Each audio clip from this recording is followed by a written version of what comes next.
peace, only war.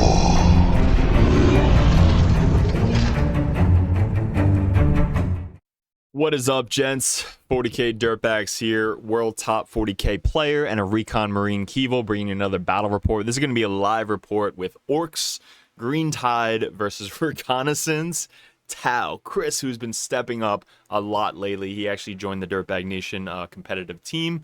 So if you guys are interested in actually putting an application in all over the world, email us, message us. We'll do an application and also email or interview. And that way you guys can potentially join the Dirtbags in BCP and represent us all over the world. So super awesome, excited about that. So message us so that way we can start the process. But yeah, Chris, awesome dude. We actually played 3 fucking RTTs in a row. He went 2-0 every single time, and then he basically matched up with me on the final game. And first game was against Tau. I showed him a lot of stuff again with Orks. Second game he was playing Orks, so it was Orks versus Orks. And then the third game it was Tau versus Orks again, and we won all 3 times. So, but he performed amazingly. He's crushing it. So we wanted to get him on the team and grow that Dirtbag Nation team. So shout out to Chris. Chris is bringing his Tau today with a Recon, which he thinks is very, very good. He was actually testing out Fixed. This is the first time I've seen Fixed in 11th edition. With Recon, there's actually a mission where you have to be in 4 different table quarters. So if you pick a fixed mission of engage in all fronts and assassinate, for example, you can basically just do the same primary and get 10 points every single turn and then just kill the characters and then max out the game. Like, that was so smart and cool to see with a Tau player. So that's what we're going to be seeing today. We have a whole live game up on members and Patreon. So if you guys are members of Patreon, you can go check out that live stream. It's the entire game unedited. There we get to see the actual movement, tactics, strategy, talking, banter, all the fun stuff. That's supporting us over the Dirtbag Nation. So if you guys new to the channel, we're #1 Ork player in the United States, I believe. We were #1 Grey Knight, Chaos, and Death Guard player in the world last 3 years. So we do a lot of competitive battle reports, 30-minute reports, 15, 20, 30 minutes. And we do a lot of tactical reviews and coaching. So if you guys are interested in that, this is the channel you want to be at. Also a guy you can have, you know, a beer with and just chill. There's merch up in the description below if you guys want to support the channel with some sick-ass swag with the hats, fitted, flex fit, backwards, and sick. Shout out to Rexar Lasers, who's the sponsor for the terrain. They're in the description below. They have the really, really good rechargeable laser lines. That's in the description below, as well as all the terrain set is provided from them. It's the mouse material, 11th edition, as well as all of the wood magnetic boards that go together really easily, and they're a lot more sturdier than before. And it's the exact measurements of the Games Workshop. So shout out to Rexar Lasers in the description below. But yeah, quick shout out to the sponsors, and then we'll be back with the list for this battle report, Orks versus Tau. Guys, thanks for clicking on the video. If you guys want to support the channel, stay tuned towards the end of the video where we'll go over all of this stuff, as well as any of the links in the description below for laser lines, shirts, and gear is in all the description. So stay tuned towards the end and enjoy the video. All right, so let's go over the list. This is different variations I've been trying out. This is the second variation of the Green Tide. We ran Green Tide at the beginning of 10th edition when I started Orks. Not beginning, but the end of 10th edition. It was a Winter Ruin. We won that with our golden ticket, so we actually won a golden ticket first with Green Tide, and then we put them on the shelf until now in 11th edition. Green Tide is freaking insane, so we're bringing them back out. This is the second variation of the list we're testing out. It's already kind of set in stone what's really good with the Pain Boys and the Big Bosses and the War Boss and 20 Boys everywhere. I have my variation on the list, which is more character driven, and I love this version of the list. And the Weird Boy, I love the Weird Boy. It's a 50 mil base now, which is insane, but I still love him being able to uppy downy and kind of go all over the place. So with this variation, we have 3 Pain Boys compared to 2 previously.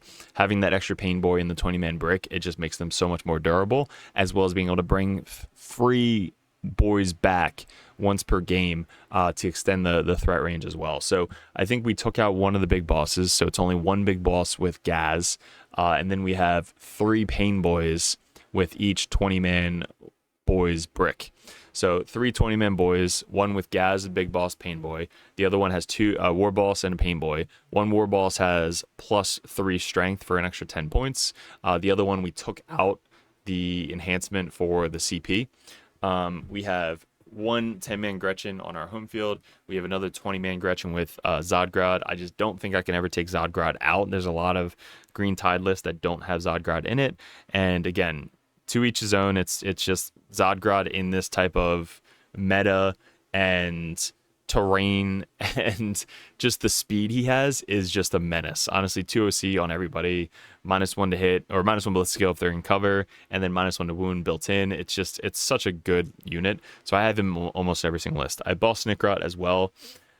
We have a weird boy for Uppy Downy. We have 10-man boys with him, 2 10-man boys solo or base. We have Wazdaka behind my head back here. And then we have Snickrot, I already said. We have the DACA rig, I believe, walking on. I think I took him out. I'm not going to run the DACA rig at LSO. It's not good, I think, in my list for Green Tide. And then we have a 10-man boys in reserve. So 3 10-man boys, 3 20-man boys, a DACA rig. Yeah, I think that's it. So our deployment is Stepping Stone. He's playing Reconnaissance. He's picking Fixed, which is engage in all fronts, and Assassinate. I have 3, 4, 5, 6, 7, 8, 9, 10 or 11 characters. 11 characters, yeah. So I have 11 characters. So he's taking Assassinate and Engage. As long as he's in every single quarter, he gets 10 points for primary and secondaries. So he uses Pathfinders to kind of stage up pretty far. 2 of them are... One of them scouts, so he scouts up there. The other one scouts up here. The other one infiltrates. So 2 of them have -2 to charges. One of them is just the infiltrating one. He has a Riptide. He has a 2 solo broadsides. He's got 2 stealth suits. He's got Vespid for Up and Downy. He's got 1 commander 2-man character suit unit, the new ones. Twin Lance, they're in reserves. He's also got Farsight in reserves with the Melta guys. He's got another unit of Melta guys in reserves. And he's got the Uppy Downy dudes right here with the missiles. And he's got the advancing plasma crazy gun guys here. So they can advance and shoot. These guys can Uppy Downy. Melta guys come in, and then Farsight come in, and then the Twin Lance come in. So just a lot of battle suits all over the place. I like the solo... T8, 8 wounds, broadsides, just camping shit. And then you definitely need a Riptide. The 4 wound units now are just insane. So I think having at least 1 Riptide to chew through them and shooting the transports is definitely good in every single list. And then the Pathfinders, they're just doing whatever they got to do. So he goes first, which I guess is good but bad for him because taking hold going second is very, very good. But we scout forward, so we move our Gretchen. They scout forward as close as possible to this terrain cover right here. All these guys are in cover here for the hidden. These guys are just behind here. I put 1 guy in the terrain here to at least try and get a CP on my turn.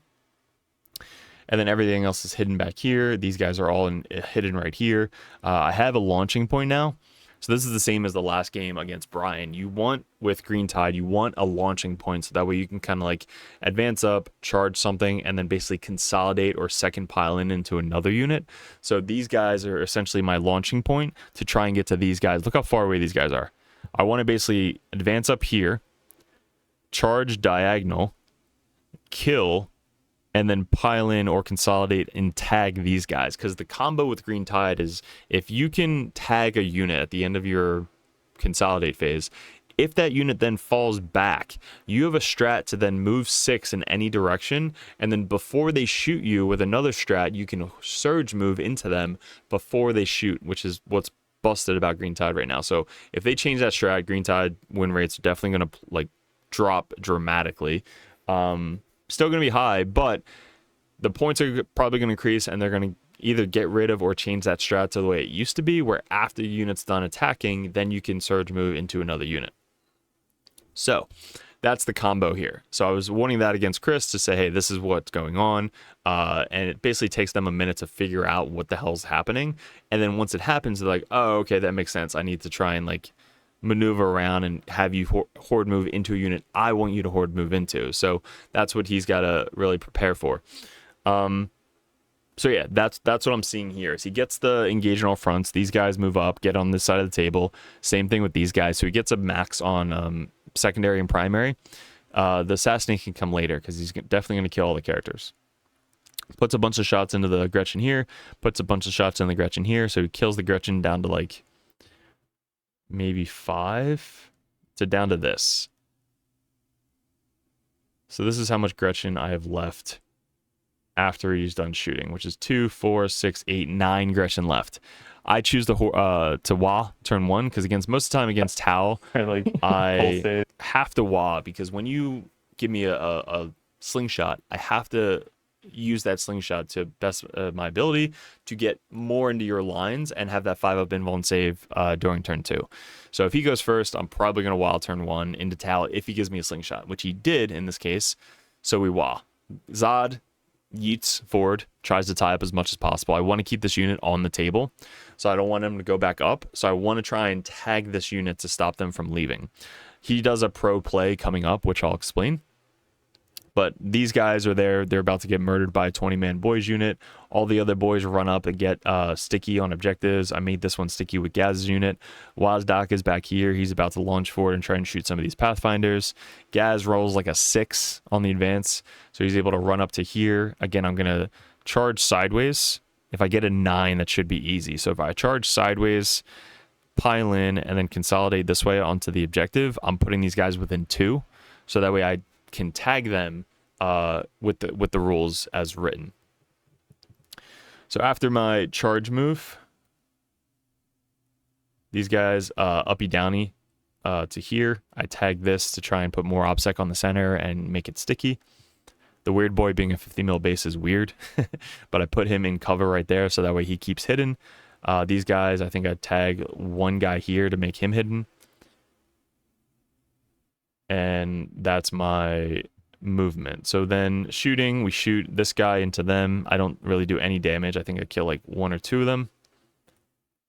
And then we go for the charges.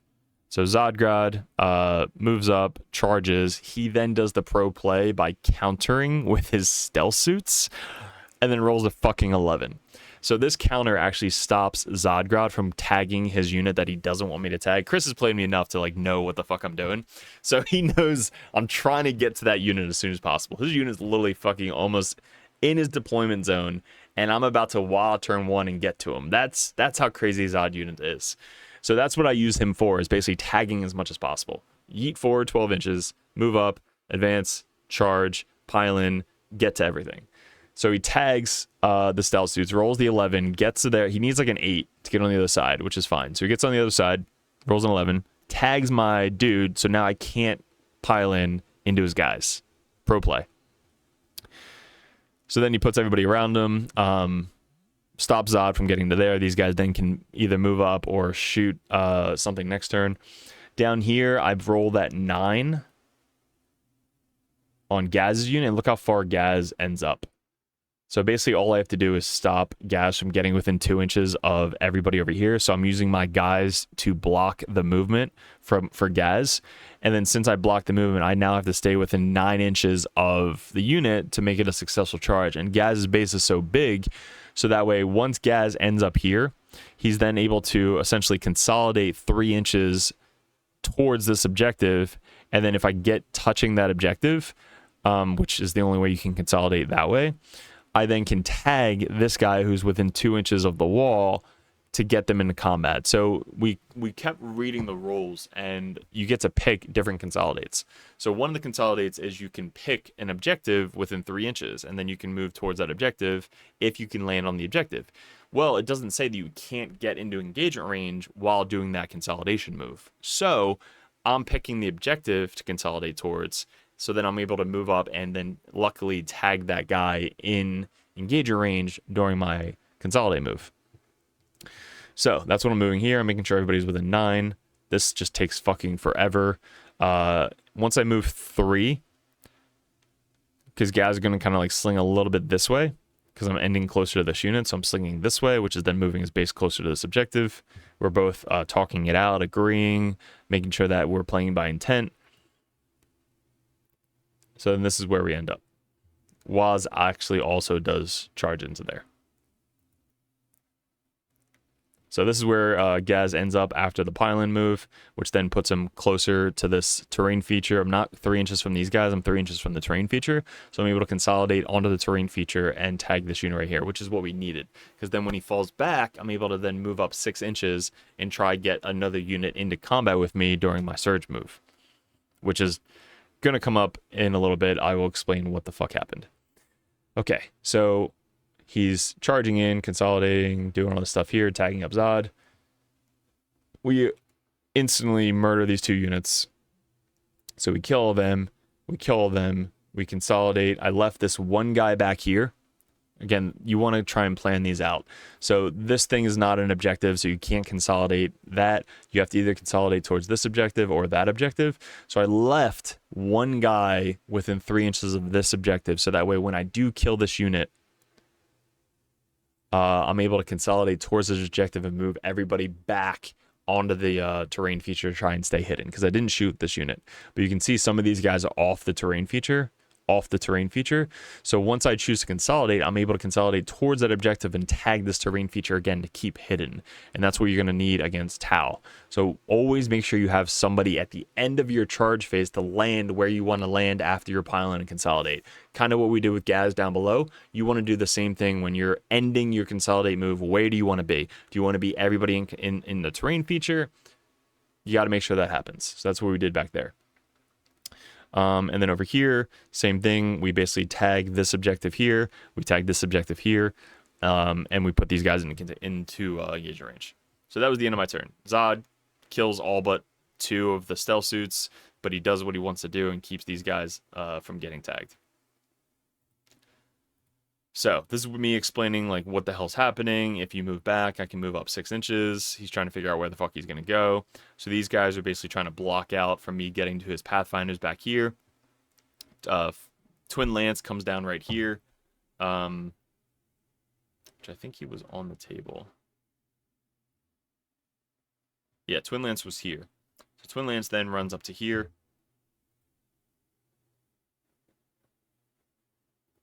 And then at the end of his movement, I'm able to move 6 inches. So this is where the end of his movement was. These guys, I couldn't make the stealth suits the closest target. This unit would be the closest target, which I don't want to go into because then he could just blow me up.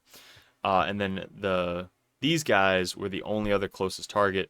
I couldn't get this Pathfinder to be the closest target. This guy then was the closest target. So I have to choose.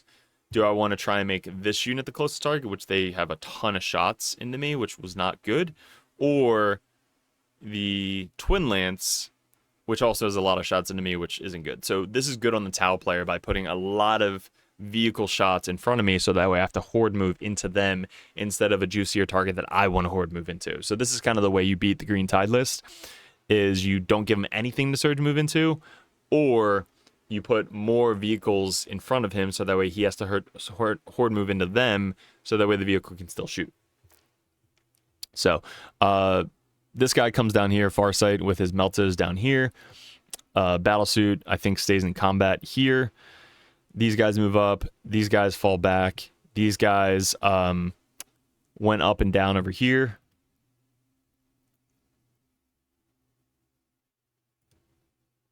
Okay, and you can see Gaz's unit is no longer there.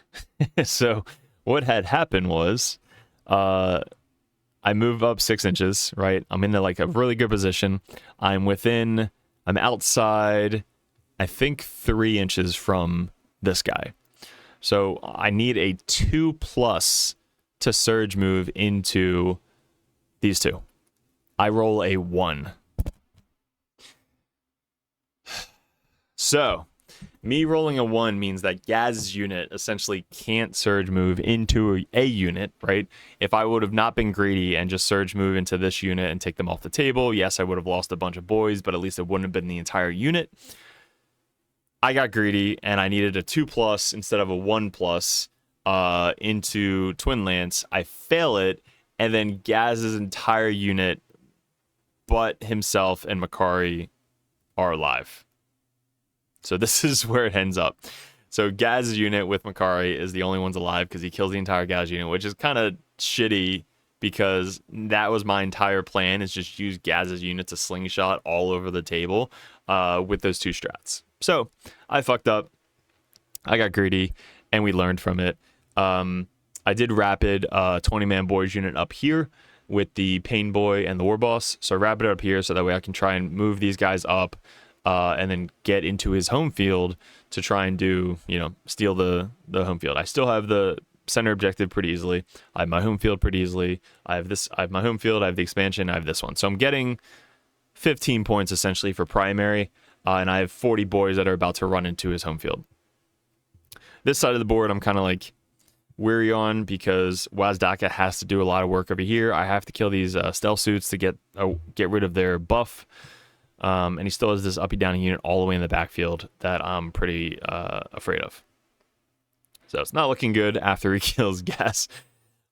We then fail Gaz. So Gaz fails his battle shock.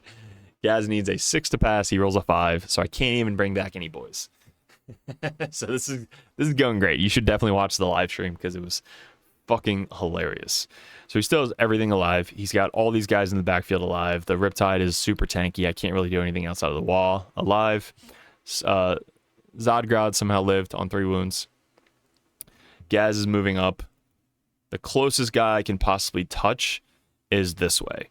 So I'm going to move up Makari 6 inches, and I want to try and get the charge into these guys to at least kill something before Gaz dies. So Makari moves up here. Gaz moves up.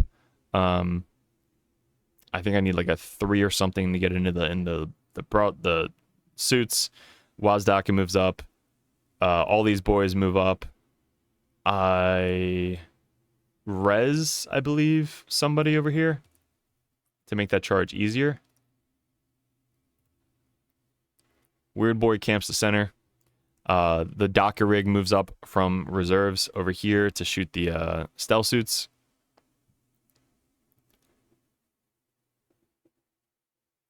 And that's it. So let's get some shots going. These guys rapid down over here on the bottom side of the thing. These are the melted guys. So they rapid down. I now have some more shots. So I think I put the missiles into them. Wazdaka shoots everything into the infantry units. I kill all but 2 maybe. And then I charge in. So Wazdaka charges in. Gaz makes his charge. He charges in. Wazdaka and Gaz want to try and finish off this unit. I have Assassinate this turn, so I want to try and kill that character. Waz charges in, does a couple attacks, kills like a couple of them. Gaz does a couple attacks. These guys make the charge. These guys fail their charge. So I wasn't able to get these guys anywhere near their home field, so his home field's pretty much safe right now. But now my goal is this unit's going to be the unit that I move up 6 and then consolidate into. So you're going to basically be switching units. Once Gaz unit, if it dies, you then switch to another Warboss unit. They're the unit that moves up 6, and then Horde moves into another unit. That's going to be your focus for the rest of the game. So yeah, they failed. That kind of sucked. After all these charges, I kill these 3 guys with Gaz. And then Wazdaka piles into this guy to try and finish him off, and he lives. So this guy lived. I didn't get Assassinate. Gaz is in the center. I don't consolidate into these guys because if I tag them, they can then pile onto the objective and get the objective back. So I stole the objective from him with my 3 OC. He has 2 OC, so that was good. Stole the primary. And then up here, I put only like 2 or 3 guys on the primary here because I can't steal it right now. But hopefully next turn, once some of these guys are dead or I move the 6-inch move, I can get onto the point and steal his home field. So take and hold, I'm trying to steal as much as possible. Right now it's pretty close games, 35-27. And then we're going into his turn right now. So Wazdaka, I'm assuming, is just going to die because he moves up all of his melted guys down here. He shoots everything into Wazdaka. Wazdaka rolls like a fucking boss and makes like 7 out of 8 4-up Melta saves. So Wazdaka saves everything down here and lives on 1 wound down below. So Wazdaka lives. This guy battle shocks, kills Gaz. Makari's the only one alive. He's also battle shocked. The 20-man boys move up. They follow basically the Riptide. Riptide fell back. He kills Zodgrod pretty easily. And all these guys charge into Makari on his expansion, kills Makari, and now he controls this expansion. But that was crazy how Waz somehow lived against all those fucking Meltzes. Waz heals up to 3. He moves over to here. I kill his character in his fight phase. So I killed the character, got the assassinate. Wazdaki heals up to 3. I move back this way to get out of, I believe, Overwatch. I'm trying to figure out Waz charges in. Okay, so Waz lives. He doesn't get to Overwatch me because I fall back on the other side of this terrain feature. His guys aren't touching the terrain feature, so he can't see Waz. These guys move forward. Finally, I made some boys because he did kill some of them, so I made some boys to make the charge easier. These guys are still in combat with both of these guys, but I'm making boys on his objective, so I'm trying to steal his home field objective. These 10 boys came in from reserves in his backfield, so 10-man boys just walk in the backfield. I spend the 1 CP to make it a +1 to charge, so I need an 8 on the charge with a free reroll. So they walk on. I try and roll the 8-inch charge to try and steal this primary again, which would have been insane because I would have killed all the Pathfinders and tied up probably this unit and the broadside and stole his expansion. But I failed 2 8-inch rerollable charges. So they're stuck in the backfield. Wazdaka does make the charge. He charges in, kills all but 2. Makari actually didn't die. He fell back past the Desperate Escape. And now it's his turn. So these guys are angry. They basically run up, look at Wazdaka, murder Wazdaka, get the Daka rig in range to charge. Charges in, tries to get, behind enemy lines or engage in all fronts with these guys. Vespid, I believe, are up in the air still. 1 guy left from the character unit. Farsight is all the way back here. He's still alive. This uppy downy unit is still alive. I do tag him so he can't uppy downy anymore. But I have a 2, 4, 6, 8, 10, 12, 14, 16. They're battle shocked, so I can't do anything with that unit. But this unit stole the home field objective. So finally stole the home field. He still has this objective. Kills Wazdaka pretty easily. With all the melts, he's only got 3 wounds left. And he whittled down this unit with the FU unit up here. So that unit just kills the entire 10-man brick with the war boss. Farsight unit died to all just the stabby stab AP1, so it's only Farsight alive, the broadside alive, but I have 20 OBSEC on his home field right now. I have the center home field, weird boy just doing his job, camping the home field, uppy downy if I need to. This guy did get charged at the bottom with these suits, but at this point I have most of the objectives.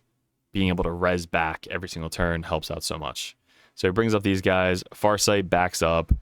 I can move 6 before he shoots. So I move up 6. Or I guess he doesn't shoot me because I'm just gonna horde move back. So I move closer to him back here. I forget why he didn't shoot me. We might just be talking it out at this point. But I horde move into him.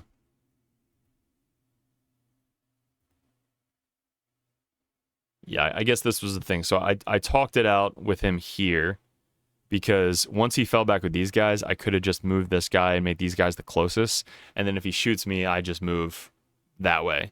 So he's like, all right, I'm not going to shoot you. I'm just going to charge you. So he charges in and then just tries to, do whatever he can over here. But at this point, he has a unit of suits here with character, unit of suits here with character, Farsight with 1 guy left, still alive. Bar Snickrod got picked up and brought back down in the edge corner here for cleanse on turn 4 or turn 5. And the weird boy is still holding this. I have 10 boys back here, 6 boys right here, and 10 Gretchen on my home field. So he killed a lot, killed Gaz first time. Vespid come up and come back down in my deployment zone for engaging all fronts. And final score at the top here, we finished up 94 to 57. So final game state, I feel like me rolling that one essentially killed Gaz's unit.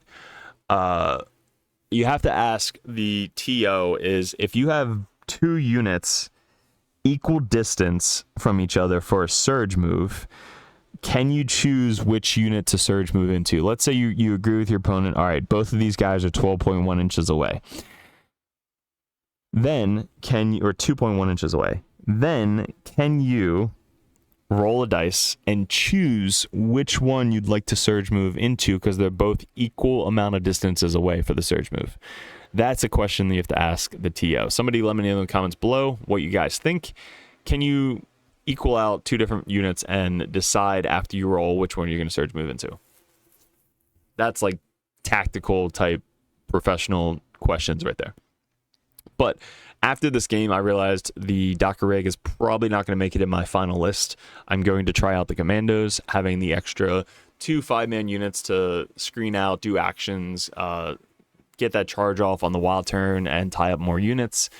Plus, always being in cover, as well as not being able to be overwatched, is very good. And I'm going to try out the brutal but cunning, I believe, is the strat where you can. Or it might be the other strat. So it's the one where you can redeploy units. So I'm going to set up my commandos aggressively and then redeploy them into more defensive position. Might put one of them in reserves. And then maybe switching around either Zod unit or another 20-man boys unit and kind of move them around the table into a more defensive position. So I'm going to be testing that out next week before LSO. I need to know what the update is by Monday. So Monday comes for the LSO list. That's when I'll decide the final list and then submit it, and then we'll test it. But yeah, we're trying a bunch of different armies. So we're getting some Tau on the table. We just got Death Guard live stream on the table. We're having our Chaos Cold tested. We're testing out Kroot Hunting Pack. That's gonna be super fun. And then we're probably gonna be testing out a bunch of different variations of Orks, Chaos, Death Guard. Somebody asked me about demons. Like, we just ran the demons list against Orks the other day. That was good. I think I like that list. And Grey Knights. So we do have a couple Grey Knights. We did some Grey Knight videos, and we're gonna get another Grey Knight battle report up soon. But if you guys are members or Patreons, that's what these videos are for. We're going to be doing a specific Patreon and member videos only, so you have to be a part of that Dirtbag Nation to see those. So if you guys want to support the channel now, definitely join. That way you get those perks. You get to message us on Discord if you guys are competitive or grandmasters, so that way we can get some coaching with you guys one-on-one. And if you guys are interested in TTS games, we are starting TTS practice with myself or any of the Dirtbag coaches for an hourly rate. So if you guys want some actually one-on-one coaching with TTS, message me on Discord. We're starting that up. And the book. Check out the description below, as well as the merch images on those shirts. The shirts are legit. So guys, let me know in the comments below what you like, didn't like, if you like these types of live battle report reviews, so it's more tactical videos. And what you didn't like, so that way we can improve on the channel. So guys, I really appreciate it. Good luck, and we'll see you in another video soon. All right, guys, thanks for sticking towards the end of the video. If you guys want to support the channel, all the links in the description below, which we'll go over. But these right here, we have 3D prints of Cypher, Tech Priest, Phobo Libby, Combi Libby, Lieutenant, Calidus, Codiez, and the Lord of Contagion. All those are up for sale. Message me on Discord. All these widgets, the 6-inch, 2-inch, 3-inch, 1-inch, they pop out. Those are up for sale. The 9-inch widget, the 1 CP token, where you guys can keep track of the CP every single game. The token markers for Chaos and Grey Knights, they're poker chips. Those are really good for sticky objectives. And then also the wound gauges and the fuck you and fuck me tokens are up for sale as well. And we have a new sponsor, Snot Goblin Terrain. They are really, really cool. What's great about them is you can customize them for any layout. So if you run Games Workshop layout, or if you run WTC layout, you can run it that way. And the best part, it's super hard plastic, not going to break on you. And also it's all fully painted. So check on the link below if you guys want to check these guys out. We use them in our streams and they look super awesome on the stream, but it's really good to travel into all your stores and bring them with you.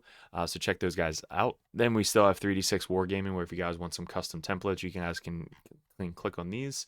And then our new and improved Rexar lasers, laser lights with the Dirtbag logo on them. These guys are at a lot of local GTs, especially in the Texas area, but these lines are, or these lasers are rechargeable. So definitely be picking this up. I'm going to be getting sent one of these so I can show you guys on the live stream and stuff like this. But you guys get the Dirtbags and the lasers rechargeable, so highly recommend the Rexar lasers in the description below. Look at this. Look at that line. It is so good. And it's rechargeable. At the top, it's got the USB.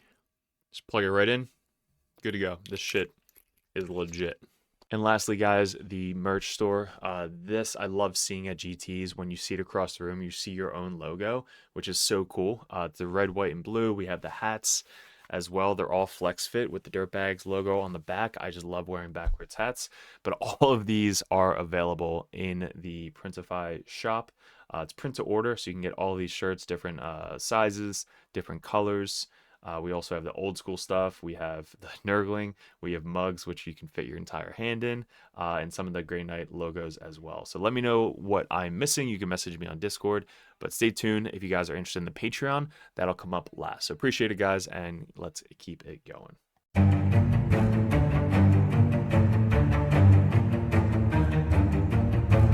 What is up, gents? 40k Dirtbags here. If you guys are interested in joining the Dirtbag Nation over at patreon.com, you get a bunch of perks. What we did in 2024 was we really expanded. I had traveled a ton and I played my ass off in 40k. Right now, we're ranked #1 best player in the United States on ITC rankings. We were the #1 Chaos Space Marine player in the world this year in 2024. 2 years ago, we got ranked #1 Grey Knight player in the world, and this year we're probably going to go into Death Guard, hopefully when the new Codex comes out, or Emperor's Children. But you guys, if you guys want that head coach or that coach always in your corner, just to ask questions, bounce ideas off, that's what the competitive Dirtbag and the Dirtbag Nation is all about. If you guys want to support the channel, you head over to patreon.com. You can join the Just a Car tab, which is $5 a month. You guys get access to the Discord Patreon tab. You have to be a patron to get into that Discord, and also I'm always there. All the other coaches are there. Basically, it's just such a good community over on Discord that you guys get specific access to it that only Patreons can get. If you guys want to bump that up, the competitive Dirtbag tier, you guys get to message me or another Grandmaster or another Dirtbag coach over the Dirtbag Nation to add unlimited questions, list ideas, list reviews, and bounce ideas off of. That's what having a coach in your corner is all about. If you guys want to bump up to the Grandmaster tier, that tier you get every perk under the sun. So basically you get access to Discord, you get one-on-one coaching, you get a call once a month if you guys would like to go over any RTTs coming up, any GTs coming up, any list reviews live over Discord chat, and also a special perk that Grandmasters get if you guys want any video suggestions like we do all the time with these table setups that we just upgraded thanks to the Patreons. You guys get suggestions or battle reports you want to see specifically played live by a coach or myself on the next battle report, or a live battle report coming up on the Patreon. So you guys get obviously first access to all the videos. We post them first on patreon.com, but there's just a ton of benefits to having a professional coach that plays this game all the time at the very, very high competitive level in your corner at all times. And that's really what the Dirtbag Nation is all about, getting you guys better at 40K, the basics, and being good in your community. So if you guys want to support the channel, I really appreciate it. Couldn't have done it without you guys in 2024, 2025. I am super stoked for, super excited for. We really want to get a bigger studio going. That is going to be my focus in 2025, is really growing the community on YouTube and Patreon specifically. So thank you so much for 2024, all my Patreons. If you guys are interested in joining and want that coach in your corner, head over to patreon.com and support the channel. Appreciate it.